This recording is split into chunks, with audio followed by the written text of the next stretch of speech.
question comes. We want the pure DC. Pure DC ಬೇಕು ನಮಗೆ. But it is giving what? Pulsating DC. ಹೌದಲ್ವೇ? ನಮಗೆ ಏನು ಬೇಕು? Pure ಒಂದು ಲೈಟ್ ಬೇಕು. ಲೈಟ್ ಬೇಕಂದ್ರೆ we have to add extra circuit for this. ಅದಕ್ಕೆ ಏನು ಕರೀತಾರೆ? ಫಿಲ್ಟರ್ ಸರ್ಕ್ಯೂಟ್ ಅಂತ ಕರೀತಾರೆ. ಫಿಲ್ಟರ್ ಸರ್ಕ್ಯೂಟ್ ಆಮೇಲೆ ರೆಗ್ಯುಲೇಟರ್ ಸರ್ಕ್ಯೂಟ್ ಅಂತ ಯೂಸ್ ಮಾಡ್ತೀವಿ. ಪವರ್ ಸಪ್ಲೈ ನೀವು ತಗೊಂಡ್ರೆ ಪವರ್ ಸಪ್ಲೈ ಒಳಗಡೆ ಏನಿರ್ತಾವ್ರಿ? ಫಸ್ಟ್ ಟ್ರಾನ್ಸ್ಫಾರ್ಮರ್ ಇರ್ತೈತಿ, ಸ್ಟೆಪ್ ಡೌನ್ ಮಾಡ್ಲಿಕ್ಕೆ, ಆಮೇಲೆ ರೆಕ್ಟಿಫೈರ್ ಸರ್ಕ್ಯೂಟ್ ಇರ್ತೈತಿ, ರೆಕ್ಟಿಫೈ ಮಾಡ್ಲಿಕ್ಕೆ, ರೆಕ್ಟಿಫೈಡ್ ಔಟ್ಪುಟ್ ಏನ್ ಬರ್ತೈತಿ ನಿಮ್ಗೆ ಶಾರ್ಟ್ ಹೇಳ್ಬೇಕಂದ್ರೆ. ಸೊ ನೀವು ಯಾವುದೇ ಪವರ್ ಸಪ್ಲೈ ತಗೊಂಡ್ರೆ, ಸೊ ನೀವು DC ಪವರ್ ಸಪ್ಲೈ ಯೂಸ್ ಮಾಡ್ತಿರಲ್ಲ ಲ್ಯಾಬ್ನಲ್ಲಿ ಯೂಸ್ ಮಾಡ್ತಿರಲ್ಲ, 0 to 30 volts ವೇರಿಯಬಲ್ ಅಂತ ಯೂಸ್ ಮಾಡ್ತಿರಲ್ಲ, that use what DC supply. But ಅದಕ್ಕೆ ನೀವು ಇನ್ಪುಟ್ ಏನು ಕೊಟ್ಟಿರ್ತೀರಿ? ನೀವು ಎಲ್ಲಿ ಕನೆಕ್ಟ್ ಮಾಡ್ತಿರಲ್ಲ, AC ಕನೆಕ್ಟ್ ಮಾಡ್ತಿರಲ್ಲ, ಸ್ವಿಚ್ ಕನೆಕ್ಟ್ ಮಾಡ್ತಿರಲ್ಲ, it gets what AC signal, but it gives what DC output. Inside ಏನಿರ್ತೈತೆ ಬಾಕ್ಸ್ ಒಳಗಡೆ ಏನಿರ್ತೈತಿ ನೀವು ಅಬ್ಸರ್ವ್ ಮಾಡಿದ್ರೆ, ಓಪನ್ ಮಾಡಿ ಅಬ್ಸರ್ವ್ ಮಾಡಿದ್ರೆ ಏನಿರ್ತೈತೆ ಅದರೊಳಗೆ? ಫಸ್ಟ್ ಟ್ರಾನ್ಸ್ಫಾರ್ಮರ್ ಇರ್ತೈತಿ, ಸ್ಟೆಪ್ ಡೌನ್ ಟ್ರಾನ್ಸ್ಫಾರ್ಮರ್ ಇರ್ತೈತೆ. ಯಾಕಂದ್ರೆ ನಮ್ಗೆ ಇನ್ಪುಟ್ ಎಷ್ಟು ಬರ್ತೈತಿ? 220 volts or 230 volts 50 hertz ಇರ್ತೈತಿ ಇದು ಇನ್ಪುಟ್. ನೀವು ಮೆಜರ್ ಮಾಡಿರಲ್ಲ ಸಿಂಗಲ್ ಫೇಸ್ ಸಪ್ಲೈ ಅಂತ ಹೇಳಿ 230 volts 50 hertz ಇದು ಟ್ರಾನ್ಸ್ಫಾರ್ಮರ್ ಇನ್ಪುಟ್ ಕೊಟ್ಟಿರ್ತೈತಿ. ಟ್ರಾನ್ಸ್ಫಾರ್ಮರ್ ಯಾವ್ದು ಯೂಸ್ ಮಾಡ್ತಾರೆ? ಸ್ಟೆಪ್ ಡೌನ್ ಯೂಸ್ ಮಾಡ್ತಾರೆ. Step down depending on the output ಎಷ್ಟು ಬೇಕು ನಮಗೆ. 606 ಇರ್ಬೋದು, 1202 ಇರ್ಬೋದು, 1808 ಇರ್ಬೋದು. ನೆಕ್ಸ್ಟ್ ಟ್ರಾನ್ಸ್ಫಾರ್ಮರ್ ಏನ್ ಮಾಡ್ತೀವಿ? ಸ್ಟೆಪ್ ಡೌನ್ ಮಾಡಿ ಅದು ಕೊಟ್ಟಿದ್ದು ರೆಕ್ಟಿಫೈರ್ ಕೊಡ್ತೀವಿ. ಸೊ ರೆಕ್ಟಿಫೈರ್ ಸರ್ಕ್ಯೂಟ್ ನಾವು ಸ್ಟಡಿ ಮಾಡಿದ್ವಿ. ರೆಕ್ಟಿಫೈರ್ ಸರ್ಕ್ಯೂಟ್ ಗೊತ್ತಾಯ್ತು ನಿಮ್ಗೆ. ರೆಕ್ಟಿಫೈರ್ ಏನ್ ಮಾಡಿದ್ದು? ಸೊ AC ಸಿಗ್ನಲ್ ಇದ್ದು ಸ್ಟೆಪ್ ಡೌನ್ ಆಗಿದ್ದು ಇದೇನ್ ಮಾಡ್ತೈತ್ರಿ? ರೆಕ್ಟಿಫೈ ಮಾಡ್ತೈತಿ, ಕನ್ವರ್ಟ್ ಮಾಡಿ ಏನ್ ಮಾಡ್ತೈತಿ? ಪಲ್ಸೇಟಿಂಗ್ DC ಕೊಡ್ತೈತಿ. It gives what? Pulsating DC. Pure ಇರಂಗಿಲ್ಲ. ಪಲ್ಸೇಟಿಂಗ್ DC ಯಾವ ರೀತಿ ಇರ್ತದದು? ಈ ರೀತಿ ಇರ್ತದೆ. This is the output of the rectifier. But input ಯಾವ ರೀತಿ ಇರ್ತದ್ರಿ? ಪಾಸಿಟಿವ್ ಇರ್ತೈತಿ, ನೆಗೆಟಿವ್ ಇರ್ತೈತಿ, ಪಾಸಿಟಿವ್ ಇರ್ತೈತಿ, ನೆಗೆಟಿವ್ ಇರ್ತೈತಿ, ಪ್ಲಸ್ ಮೈನಸ್ ಇರ್ತೈತಿ ಇನ್ಪುಟ್. ಇಲ್ಲಿನೂ ಹಂಗೆ ಇರ್ತೈತಿ, ಪ್ಲಸ್ ಮೈನಸ್ ಇರ್ತೈತಿ. ರೆಕ್ಟಿಫೈರ್ ಔಟ್ಪುಟ್ ಏನ್ ಬರ್ತೈತಿ ನಿಮ್ಗೆ? ರೆಕ್ಟಿಫೈರ್ ಔಟ್ಪುಟ್ ಏನ್ ಬರ್ತೈತಿ? ಪಲ್ಸೇಟಿಂಗ್ DC ಈ ರೀತಿ ಬರ್ತೈತಿ. Only plus. So this we call it as a pulsating DC. But ಇದು ನಮಗೆ ಬ್ಯಾಟರಿಗೆ ಯೂಸ್ ಮಾಡಕ್ ಬರಂಗಿಲ್ಲ, ಮೊಬೈಲಿಗೆ ಲ್ಯಾಪ್ಟಾಪ್ ಯೂಸ್ ಮಾಡಕ್ ಬರಂಗಿಲ್ಲ ಪಲ್ಸೇಟಿಂಗ್ DC. ಸೊ ನೀವು ಪಲ್ಸೇಟಿಂಗ್ DC ಯೂಸ್ ಮಾಡಿದ್ರೆ ಮೊಬೈಲ್ ಚಾರ್ಜ್ ಆಗಕ್ಕೆ ಭಾಳ ಟೈಮ್ ತಗೊಂಡು, ಯಾಕಂದ್ರೆ ಅದು ಮತ್ತೆ ಬೇರೆ ಆಗುತ್ತೆ. It is very this is pulsating DC. It is not fixed, it is varying, but it is varying in positive direction only. So ಇದನ್ನ ಯೂಸ್ ಮಾಡಿದ್ರೆ ನಿಮ್ದು ಮೊಬೈಲ್ ಚಾರ್ಜ್ ಆಗ ಭಾಳ ಟೈಮ್ ತಗೋತೈತಿ. ಮೊಬೈಲ್ ಚಾರ್ಜ್ ಆಗ ನಮ್ಗೆ ಏನ್ ಬೇಕು? ಪ್ಯೂರ್ ಲೈಟ್ ಬೇಕು ನಿಮಗೆ, ಪ್ಯೂರ್ DC ಬೇಕು. ಪ್ಯೂರ್ DC ಬೇಕಂದ್ರೆ we need a extra circuit for this. ರೆಕ್ಟಿಫೈರ್ಗೆ ನಾವು ಇನ್ನೊಂದು ಸರ್ಕ್ಯೂಟ್ ಕನೆಕ್ಟ್ ಮಾಡಬೇಕು. ಯಾವುದು? ಫಿಲ್ಟರ್. ಫಿಲ್ಟರ್ ಕನೆಕ್ಟ್ ಮಾಡಿದ್ಮೇಲೆ ನಿಮ್ಗೆ ಯಾವ ರೀತಿ ಬರ್ತೈತಿ? ಫಿಲ್ಟರ್ ಕನೆಕ್ಟ್ ಮಾಡಿದ್ಮೇಲೆ you'll get some ripples using capacitor. ಅದು ಮಾಡಿರಿ ಲ್ಯಾಬ್ನಲ್ಲಿ? ಮಾಡಿರಿ.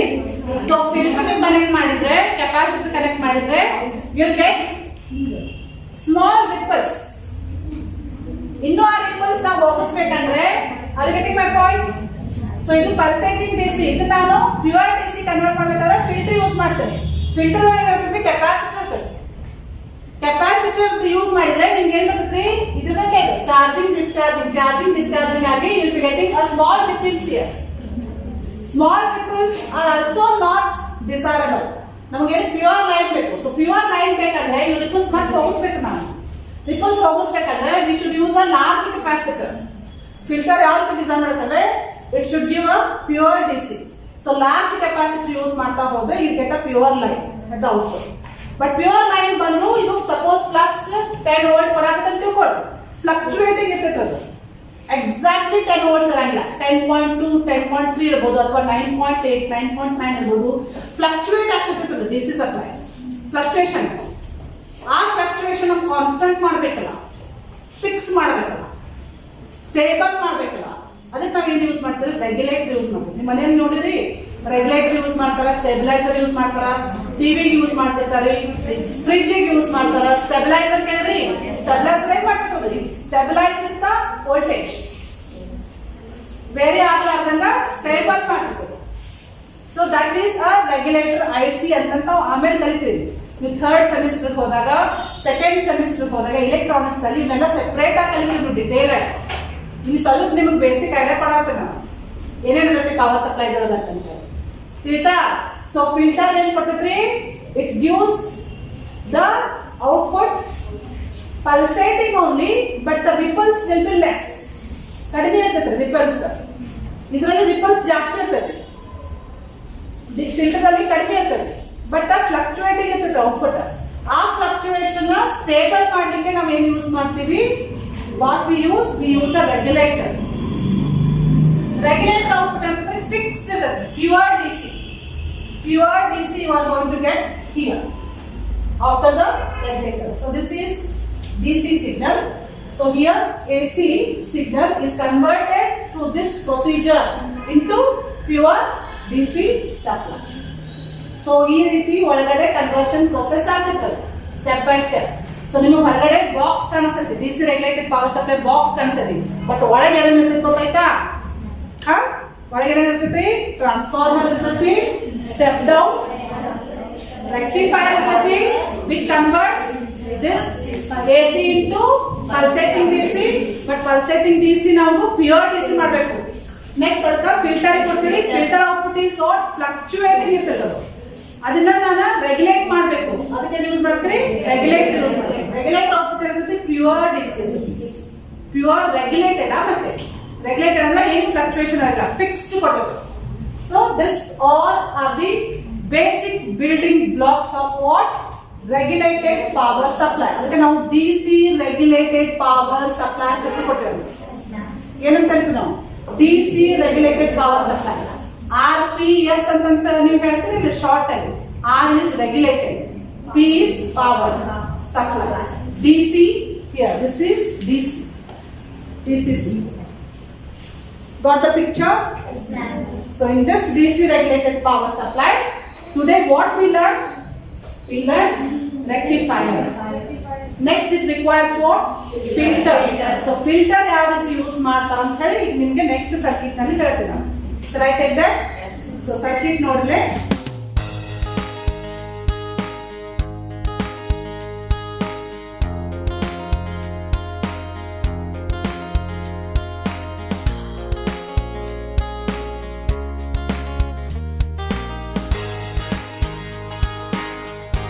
So as we studied in the bridge rectifier circuit, we get what?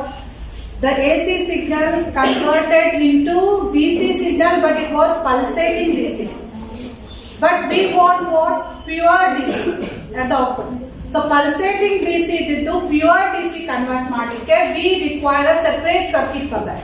Separate circuit here is nothing but it is a filter circuit. It is very simple to use. Just to use a capacitor. Capacitor acts as a filter. What filter ಮಾಡ್ತಿರೋದು? It filters AC, it gives only DC. Pulsating DC ಒಳಗೆ ಏನಿರುತ್ತೆ ನಿಮಗೆ? Here, you observe this. So this AC signal is the input for this rectifier. So this rectifier here at this point, what it gives? It gives this output without filter. I am telling you, without filter. When you filter connect ಮಾಡಿ ನಾನು assume that. So we are getting this is the output of the rectifier, but it is a pulsating DC. Observe this. This we got as a pulsating DC because it contains both positive as well as AC. It is varying, no? It is not a line constant. It is varying. That is why it is called as a pulsating DC, but it is positive. It is positive but pulsating, so it contains what? Both AC and DC inside it. Are you getting my point? It is not fixed with respect to time. It is varying. Still, it is varying. That is why it contains what? Both AC and DC. But I want what? What we want? We want pure DC at output. Pure DC ಬರಬೇಕಂದ್ರೆ we want just a line here. ಒಂದು line ಬರ್ಬೇಕು ನಮಗೆ. So ಅದು ಬರ್ಬೇಕಂದ್ರೆ what we use a filter circuit. Filter circuit consists of what? Only a capacitor here. Proper value of the capacitor gives rise to DC output at the end.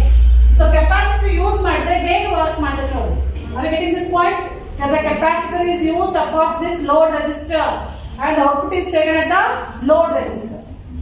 Output in ಕೊಡ್ತೀವಿ ನಾವು. ಮುಂಚೆ capacitor ಇದ್ದಿಲ್ಲ, ಅದಕ್ಕೆ without filter ಅಂತ ತಗೊಂಡಿವಿ. ಈಗ with filter capacitor use ಮಾಡಿವಿ. So that is why it is called as a bridge rectifier with filter. So output ಯಾವ ರೀತಿ ಬರ್ತದೆ ನೋಡಿ. ಕೆಪಾಸಿಟರ್ ಬೇಸಿಕಲಿ ಹೇಗೆ ವರ್ಕ್ ಮಾಡ್ತೈತಿ? Charging, discharging. That is the property of the capacitor. Capacitor ನೀವು supply ಕೊಟ್ರೆ, positive ಕೊಟ್ರೆ ಚಾರ್ಜ್ ಮಾಡ್ತೈತ್ರಿ, it goes to the maximum. Negative ಕೊಟ್ರೆ ಡಿಸ್ಚಾರ್ಜ್ ಆಗ್ತದೆ. Are you getting this point? Basic property of the capacitor: charges, discharges. Okay, you tell me now. This is the input for this capacitor now. Bridge rectifier output becomes the input for the capacitor. Capacitor basically charges and discharges. So initially you just, this is the output of the capacitor. Capacitor output. So initially ಏನಾಗ್ತದೆ? ಅದು charge ಆಗ್ತದೆ. It reaches maximum. Then it goes here. At this point it starts discharging. Discharge ಆಗ್ತದೆ. ಈ point ಅಲ್ಲಿ discharge ಆಗ್ತದೆ. Then again it gets what? Positive signal here. The signal is like this. Positive ಬಂದಾಗ charge ಆಗ್ತದೆ, negative ಬಂದಾಗ discharge ಆಗ್ತದೆ. So here it is discharging. Discharging time slow ಆಗ್ತದೆ. So next at this instant it gets what? Positive signal input. So it starts charging. Then it discharges. Charges, discharges. Charges, discharges. This is output of the capacitor. You can observe here. Now you can observe here. Compared to this signal. So this is pulsating DC. This is also a pulsating DC, but ripple is reduced. No, it is with ripple. Now it is only this much. AC is AC ripple is still. Now it is reduced only this much. Are you getting my point? Ripple is reduced, but still it is not pure DC. ಇನ್ನು ಏನು ಮಾಡಬೇಕು ನಾನು ಮತ್ತೆ ಮತ್ತೊಂದು filter circuit add ಮಾಡಬೇಕು ನಾವು. Just go on adding the filter circuit so that it becomes a pure line here. Got it? So ಏನು ಮಾಡಬೇಕು ನಾನು ಮತ್ತೆ ಇನ್ನೊಂದು ಕೆಪಾಸಿಟರ್ ಆಡ್ ಮಾಡಬೇಕು. ಇನ್ನೊಂದು ಕೆಪಾಸಿಟರ್ ಆಡ್ ಮಾಡಬೇಕಂದ್ರೆ ಜಾಸ್ತಿ ಆಗ್ತೈತಲ್ಲ, ಕೆಪಾಸಿಟರ್ ವ್ಯಾಲ್ಯೂ ಜಾಸ್ತಿ ಆದ್ರೆ ಇದೇನಾಗ್ತದೆ? ನೆಕ್ಸ್ಟ್ ರಿಪಲ್ ಮತ್ತೆ ಕಡಿಮೆ ಆಗ್ತದೆ. Compared to this, the ripple is reduced here. ಇನ್ನೂ ನಾವು ಕಡಿಮೆ ಮಾಡಬೇಕು ರಿಪಲ್. ಮತ್ತೆ ನೋಡಿ ಇನ್ನೂ ಜಾಸ್ತಿ ಕೆಪಾಸಿಟರ್ ಆಡ್ ಮಾಡ್ಕೊಂತ ಹೋಗ್ಬೇಕು, ಆಯ್ತಾ? ಸೊ ಇನ್ನೊಂದು ಕೆಪಾಸಿಟರ್ ಮತ್ತೆ ಆಡ್ ಮಾಡಿ, ಅವಾಗ ಏನಾಗ್ತೈತಿ? You will be getting just a line like this. Pure DC will be getting. So this line you are going to get when you go on adding the capacitor. Go on adding the capacitor until when you start using the big value of the capacitor. Capacity value ni ಜಾಸ್ತಿ ಮಾಡಿದ್ರೆ ಏನಾಗುತ್ತೆ? ನೀವು ripple ಕಡಿಮೆ ಮಾಡಿದ್ರೆ, you are going to get what? Pure DC line at the end. Is that clear? Tita, ಹೇಗೆ capacitor work ಆಗ್ತೈತಿ? Basically charges and discharges. Basically it gives the DC, but still it contains ripples. To reduce the ripples reduce ಮಾಡಬೇಕಂದ್ರೆ ನಾವು ಏನು ಮಾಡಬೇಕ್ರಿ? High capacitor value use ಮಾಡಬೇಕು. High capacitor value use ಮಾಡಬೇಕಂದ್ರೆ you can use directly the large capacitor here, single one, if you are having less number. ಈಗ suppose ನನ್ನ ಕಡೆ 470 ಐತಿ, 470 ಎರಡು 470 ಅದಾವ ಕೆಪಾಸಿಟರ್. 470 ಐತಿ, ಎರಡು ಅದಾವ. ಅದನ್ನ ಜಾಸ್ತಿ ಮಾಡ್ಬೇಕಂದ್ರೆ ಯಾವ ರೀತಿ ಕನೆಕ್ಟ್ ಮಾಡ್ಬೇಕ್ರಿ ಕೆಪಾಸಿಟರ್? ಬೇಸಿಕಲಿ ರೆಸಿಸ್ಟೆನ್ಸ್ ವ್ಯಾಲ್ಯೂ ಜಾಸ್ತಿ ಮಾಡ್ಬೇಕಂದ್ರೆ ಸೀರೀಸ್ ನಲ್ಲಿ ಕನೆಕ್ಟ್ ಮಾಡ್ತಾರೆ, ರೆಸಿಸ್ಟೆನ್ಸ್ ಎರಡು. ಕೆಪಾಸಿಟರ್ ಯಾವ ರೀತಿ ಕನೆಕ್ಟ್ ಮಾಡ್ಬೇಕ್ರಿ? ಉಲ್ಟಾ ಪ್ಯಾರಲ್ ನಲ್ಲಿ ಕನೆಕ್ಟ್ ಮಾಡ್ಬೇಕ್ರಿ. ಪ್ಯಾರಲ್ ನಲ್ಲಿ ಕನೆಕ್ಟ್ ಮಾಡಿದ್ರೆ ಆಡ್ ಆಗ್ತಾವು ಕೆಪಾಸಿಟರ್ ವ್ಯಾಲ್ಯೂ. ಸೀರೀಸ್ ಅಲ್ಲಿ ಕನೆಕ್ಟ್ ಮಾಡಿದ್ರೆ ರೆಡ್ಯೂಸ್ ಆಗ್ತದೆ ಕೆಪಾಸಿಟರ್ ವ್ಯಾಲ್ಯೂ. ರೆಸಿಸ್ಟೆನ್ಸ್ ಉಲ್ಟಾ ಇರ್ತದೆ ಕೆಪಾಸಿಟರ್. ಅದಕ್ಕೆ ನೀವು what adding capacitor in parallel ಅಂತ ಹೇಳ್ತೀನಿ ಹೇಳಿದ್ರೆ you can increase the value of the capacitor. So ನಿಮ್ ಕಡೆ ಒಂದೇ ಇತ್ತಂದ್ರೆ ಬಿಗ್ ಒನ್ ಯೂಸ್ ಮಾಡ್ರಿ, 1000 ಮೈಕ್ರೋಫೆರಡ್ ಯೂಸ್ ಮಾಡ್ರಿ. ಇಲ್ಲ ನಮ್ ಕಡೆ ಸಣ್ಣ ಅದಾವು 10 ಮೈಕ್ರೋಫೆರಡ್ ಭಾಳ ಅದಾವ ಬರ್ತದೆ ಅಂದ್ರೆ ಭಾಳ 10 ಮೈಕ್ರೋಫೆರಡ್ ಅಂದ್ರೆ just go adding them in parallel connect ಮಾಡಿ ತಗೋಬಹುದು. Best is better to use a single capacitor with a large value. Large value ತಗೊಳ್ಳಿ, it will work as a filter to give rise to a pure DC at the home. Any doubt in this? Artha aita? So this is about the bridge rectifier with filter. ಇದರ ಜೊತೆಗೆ ಇನ್ನೊಂದಿದೆ ನಿಮಗೆ lab ನಲ್ಲಿ. So ಇಷ್ಟು ದೊಡ್ಡ circuit use ಮಾಡೋ ಬದಲಿ, diodes use ಮಾಡೋ ಬದಲಿ you can make use of a rectifier IC. Rectifier IC ಅಂತ ಒಂದು ಸಿಗ್ತದೆ, ಮಾಡಿರೋದನ್ನ ಅದನ್ನ ಮಾಡ್ತೀವಿ ಲ್ಯಾಬ್ ನಲ್ಲಿ ಎಕ್ಸ್ಪೆರಿಮೆಂಟ್. ಇದನ್ನ ಮಾಡಿದ ತಕ್ಷಣ ಅದನ್ನೇ ಮಾಡ್ಬೇಕು. ಸೊ ನೀವು ಏನ್ ಮಾಡ್ಬೇಕಂದ್ರೆ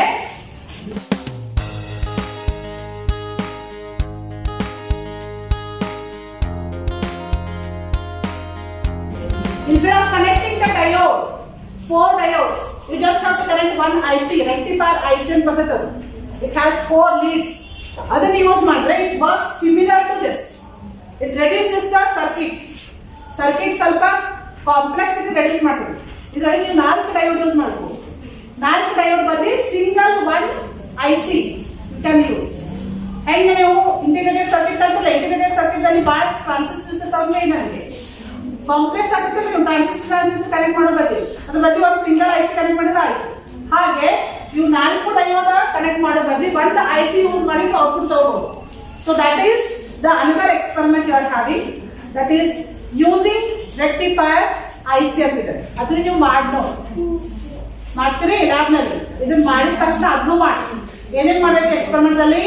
ಫಸ್ಟ್ ರೆಕ್ಟಿಫೈರ್ ವಿದೌಟ್ ಫಿಲ್ಟರ್ ಮಾಡ್ರಿ, bridge rectifier. Next with filter ಮಾಡ್ರಿ.